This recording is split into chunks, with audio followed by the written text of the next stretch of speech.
mengakui tidak ada Tuhan selain Allah, Nabi Muhammad itu utusan Allah, baru dia wa yuqimus shalah. Salat, karena tak mungkin salat, karena tak mungkin orang salat kalau tak meyakini Nabi Muhammad. Jadi nggak mungkin dia menjalani hubungan dengan Allah kalau tidak mengikuti cara Nabi Muhammad. Karena cara Nabi Muhammad adalah jalan menuju Allah Subhanahu wa Ta'ala. Nah, setelah itu barulah mengeluarkan zakat. Nah, di sini umirtu an uqatila an-nas hatta yashhadu an la ilaha illallah wa anna Muhammadar Rasulullah wa yuqimus shalah wa yu'tuz zakat. Setelah salat, zakat. Nah, dalam hadis ini tidak seperti hadis-hadis yang lain. Kalau hadis yang lain setelah sholat, zakat, puasa, haji. Di sini cuma adanya sholat, zakat. Cuma dua. Kok bisa begitu ya? Nah, nih. Kenapa ngisi nggak masuk nih? Mengapa puasa nggak ada?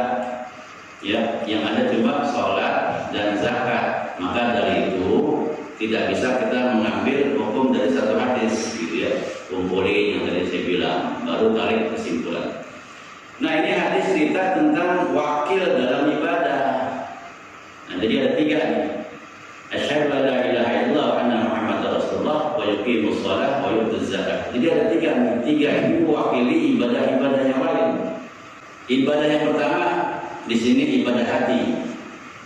Mana syahadat, bersaksi. Asyhadu an la ilaha illallah wa asyhadu anna Muhammadar Rasulullah. Itu ibadah hati, nggak nampak dalam perbuatan. Itulah yang dinamakan dengan tauhid namanya, gitu ya. Mengakui Allah sebagai Rabb, mengakui Nabi Muhammad sebagai Nabi. Ini kenapa?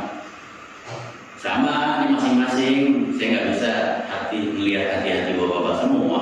Begitu juga bapak nggak bisa lihat hati saya, karena innal kalama fil fuad, kalam itu letaknya di dalam hati. Wa inna ma ju'ila lisan, kecuali yang mengucapin itu dari lisan baru kita bisa dengar, gitu. Maka ibadah yang pertama ibadah hati. Yauma la yanfa'u malun wala banun, hari itu tak ada guna harta, enggak ada guna anak, illa man atallaha biqalbin salim, kecuali orang yang datang kepada Allah membawa hati yang salim. Hati yang salim ini yaitu hati yang selamat. Yang mana yang selamat? Hati yang selamat, hati yang diisi dengan dua kalimat syahadat. Jadi pertama ibadah hati. Kalau hatinya sudah selamat, selalu berzikir kepada Allah, ingat kepada Allah, maka ada pepatah, kalau ada kucing maka tikus akan lari, gitu. Ya kalau ada kucing kan menjaga nih, tikus akan lari. Kalau sudah ada zikir di hati, ya maka setan akan pergi. Nggak menguasai hati kita. Maka orang suka linglung-linglung, suka bingung-bingung, suka resah karena memang hatinya nggak diisi dengan zikrullah. Karena ala dzikrillah tatma'innul qulub, sungguh dengan berzikir hati akan menjadi lembut. Maka hati yang gundah gulana, gelisah, itu memang hatinya jauh daripada Allah Subhanahu. Bingung aja mau ke depan kehidupan, bingung aja urusan, memang hatinya kosong. Tapi kalau hatinya yakin pada Allah, saya yang jadikan Allah, saya yang menciptakan Allah, segala sesuatunya Allah yang beri, segala sesuatunya Allah yang kasih. Yakin jalanin apa yang Allah perintah, tinggalkan apa yang Allah larang. Yakin begitu, insya Allah setan juga pergi. Maka usir dengan la ilaha illallah al-malikul haqqul. Orang kalau mau gampang milik rezekinya, orang mau gampang kehidupannya, nggak usah bingung-bingung, kerjakan apa yang Allah perintah, tinggalkan apa yang Allah larang. Sering-sering mengucap la ilaha illallah al-malikul haqqul. Banyak-banyakin itu, insya Allah gampang milik rezekinya. Ada lagi zikir yang lebih utama, yaitu afdhalul dzikri la ilaha illallah. Ada lagi ini diisi dengan memperbanyak baca salawat, bagus. Jadi isi terus supaya nggak terganggu dengan setan. Jadi nggak ada angin, nggak ada hujan, ya susah aja hati, gundah gulana, kacau. Nah, bagaimana cara mengatasinya? Allahumma shalli ala sayyidina Muhammad wa ala ali sayyidina Muhammad. Baca dengan penuh keyakinan kepada Allah Subhanahu wa ta'ala. Man shalla alaihi salatan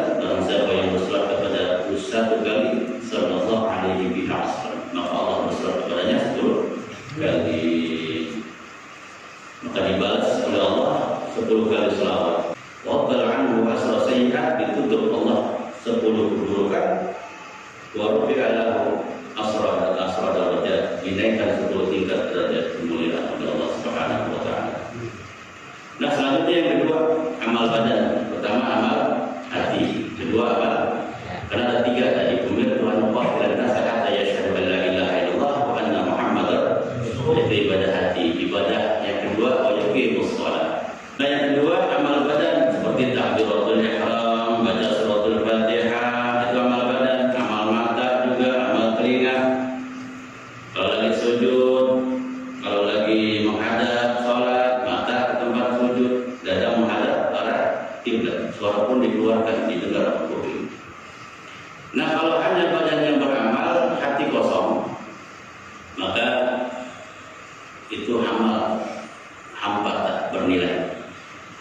Sama macamnya dengan jasad, nggak ada rohnya, kulitnya saja.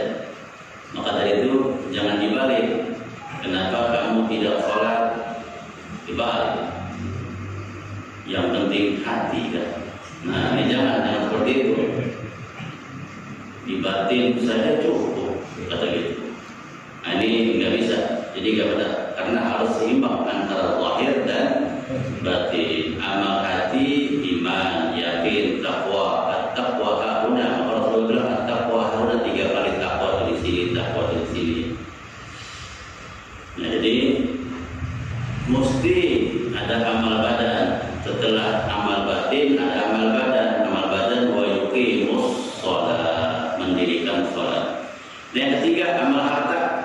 Maka di sini tadi disebut cuma 3, amal hati, syahadat, kedua amal badan, salat, yang ketiga wa yu'tuz zakat. Yang ketiga amal harta, wa yu'tuz zakat, bayar zakat. Tetapi bukan hanya berarti zakat saja di sini. Bagi yang sudah berzakat maka berinfaklah. Enggak sama berinfak, maka bersedekahlah. Nah, berinfak itu kan harta.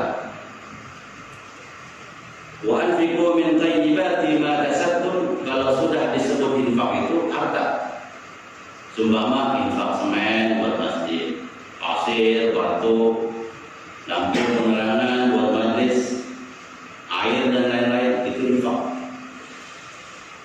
Zakat, infak, sedekah. Nah, yang nggak bisa berinfak, ngasih harta, kasih sedekah.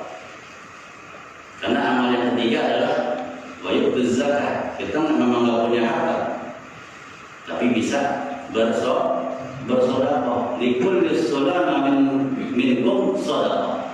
Setiap tulang-tulang ini ada sedekahnya. Kita nggak bisa ngasih semen, nggak bisa ngasih yang lainnya, tapi punya tenaga, maka sedekahlah dengan tenaga. Ikut angkat-angkat barang apa gitu. Karena itu bagian daripada sedekah. Tabassubika biwajhi akhika sedekah. Senyummu ke wajah saudaramu juga sedekah.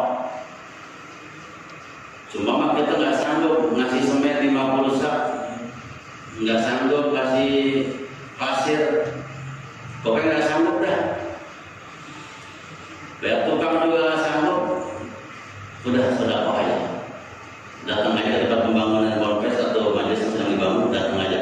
Subhanallah, udah rapi ya, sampai senyum aja ya. Itu pun sudah sedekah, gitu ya.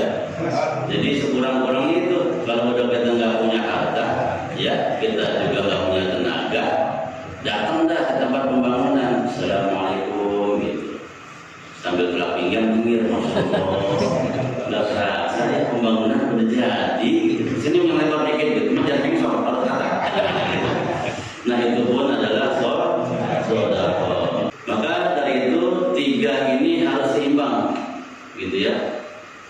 Jadi harus seimbang 3-3-nya ini tadi nih, amal batin, amal badan, amal harta, gitu. Kalau nggak punya, ya udah tadi sedekah, dengan senyum pun sedekah.